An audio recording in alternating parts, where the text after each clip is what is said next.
Happy Monday. Evelina here from Real Authentic Self. And today I wanted to cover the topic about marriage and compatibility. It's talked a lot about whether, two people are compatible, whether they should stay in a marriage if they are, if they're not compatible. And I just kind of wanted to give my 2 cents on that, especially when you are, when there's marriages like with kids involved. For example, are you really going to dismantle? Do you think it's right to dismantle a family system when there's kids involved just because 2 couples aren't necessarily 100% compatible? And personally, my view is that you're never going to have 100% compatibility. I mean, it's kind of like impossible. You are 2 completely different people that come from 2 completely different backgrounds. But now you've built a life, you've built a family, you have kids. So you're no longer just thinking about the 2 adults in the relationship. You now have to think about, other humans, other kids involved. And I was just reading an article about like marriage and compatibility, and found some things interesting, and I just kind of wanted to kind of get your guys' feedback on this. So it says love versus compatibility. So like love is an emotion, for example, but compatibility is an aspect of a relationship that allows a couple to function well together. Fine, fantastic. Then you have incompatibility is common. It's very common. Marriage involves the union of 2 very different people. So experiencing problems in areas of incompatibility is a normal part of most relationships. And then factors contributing to this incompatibility. They say lack of communication, lack of commitment, external life stressors, financial, work-related could stress a couple out. But basically how to bridge incompatibility, for example, would be to work on yourself instead of always constantly pointing the finger at the other person saying, you did this. Why don't you actually focus and put the focus on yourself and see what it is about yourself? How are you showing up in the relationship? Because you can't change anyone. You can only change yourself. You can't fix anyone, right? You can only fix yourself. So I personally think that one way to bridge this incompatibility is, to work on yourself. Look at your own emotional maturity. Focus on your own self-awareness. Look at your own flaws. It takes 2 to tango, right? And then focus on growth and effort. Put the effort into a relationship. You only get so much into a relationship that you put in. If you don't put any effort, it's not going to grow, right? The grass grows where you kind of water it. It's not always greener on the other side.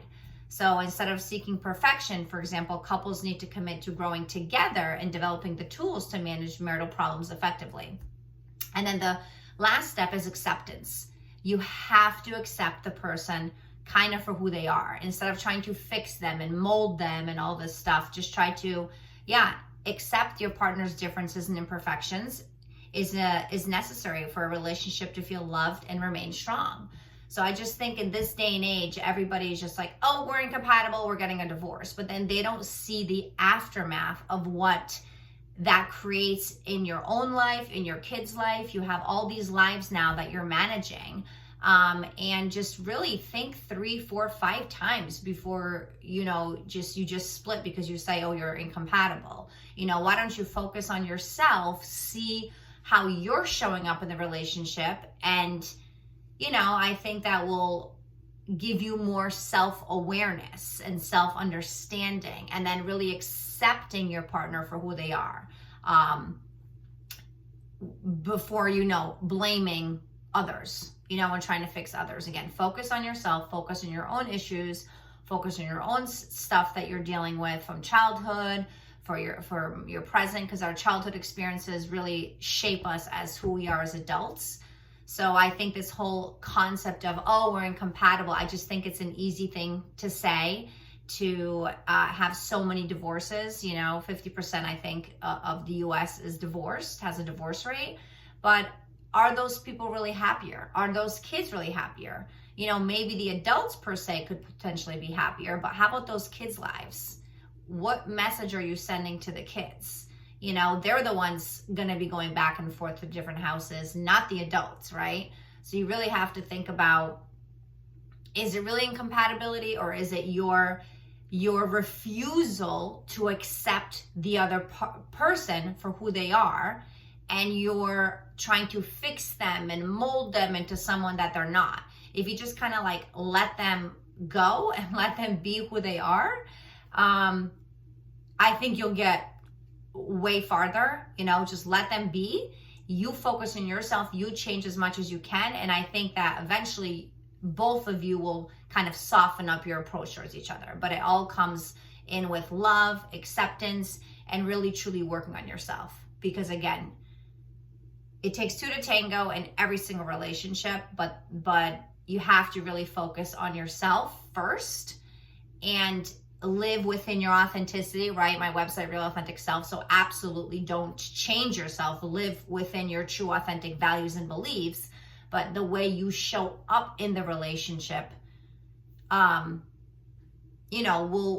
will change if you kind of work on your own stuff and your own issues instead of just kind of, again, forcing the other person to do it. So just, leave your comments.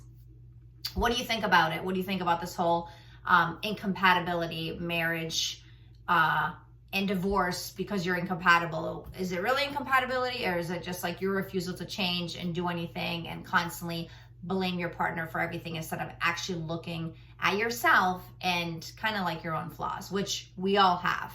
So would love to hear your feedback. Again, it's Evelina from Real Authentic Self. Really appreciate you watching the video, and I'll talk to you guys soon. Bye.